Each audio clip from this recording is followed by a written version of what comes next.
I'm going to start by feeding around 12 pellets, 10, 12 pellets, something like that. Get them into the pot.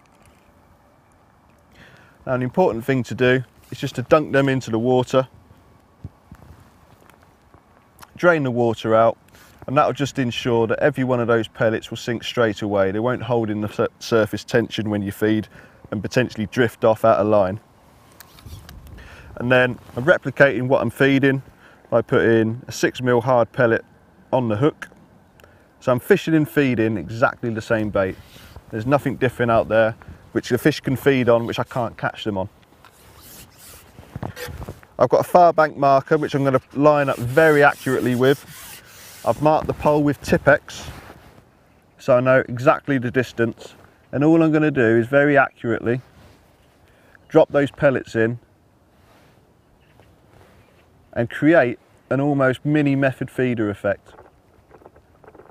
So I've got those pellets in a very tight group. I'm going to swing the rig away from me because you don't want the rig swinging towards you, because you'll have a massive loop in your line and you potentially won't see any bites. So I'm just going to hold that float while it swings back towards me.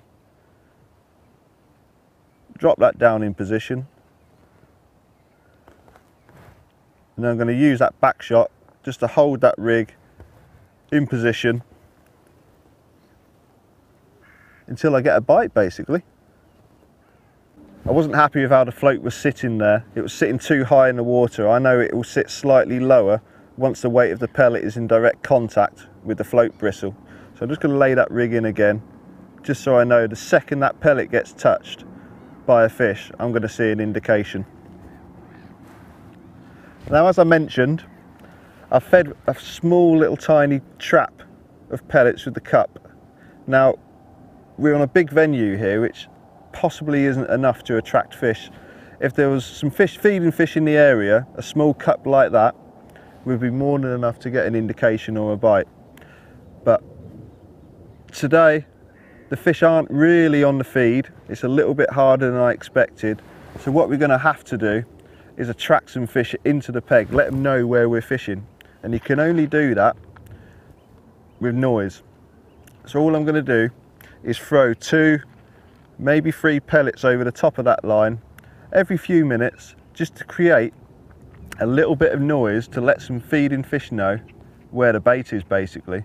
And it might not look like a lot of bait, but that's more than enough noise to attract some fish. Carp and F1s on these venues are extremely tuned into the noise of these pellets hitting the surface of the water. So just that little plop is more than enough to attract a few fish into the area. I don't want to be putting loads in. I don't want to be putting 10, 12, 15 pellets in. Just 2 or 3, maybe 4, 2 at a time. Something just to make a bit of noise to attract those fish to that area. And like I said, I'll repeat that every few minutes until I get a bite.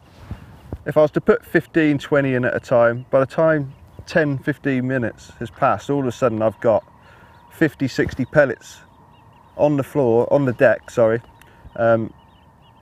which gives me less chance of my one pellet being taken by a fish.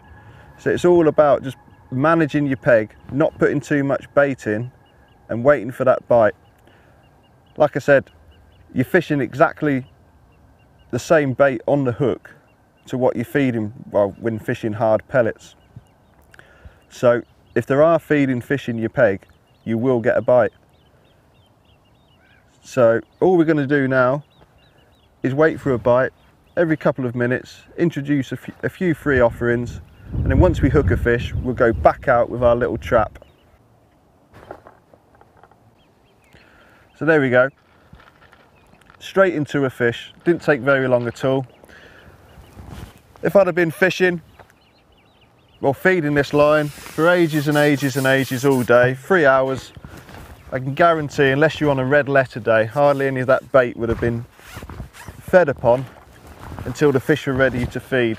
And we probably would have missed out on this fish. The other thing that happens, and lots of anglers complain of, is foul hooking fish once they start feeding on their short line. And this is simply because they've got lots and lots of bait there and the fish have got too much choice, and that means they're swimming into the line, and that's why people miss bites, basically. There are times when, like I said, feeding heavily from the off will outscore a more measured approach, but on the whole, I think over the course of a season, this will far outweigh any other approach. A nice measured approach, not too much bait, cleanly catching one fish at a time and then starting again. So again, we're going to put 10-12 pellets in. Didn't take that long to get a bite last time.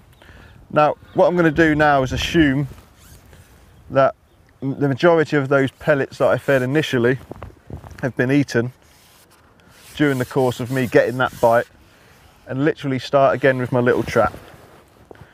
So accurately out to the point of the island, on the mark on my pole, dropping the pellets in a little tiny area, flick the rig out past and hold tight as that rig swings towards me.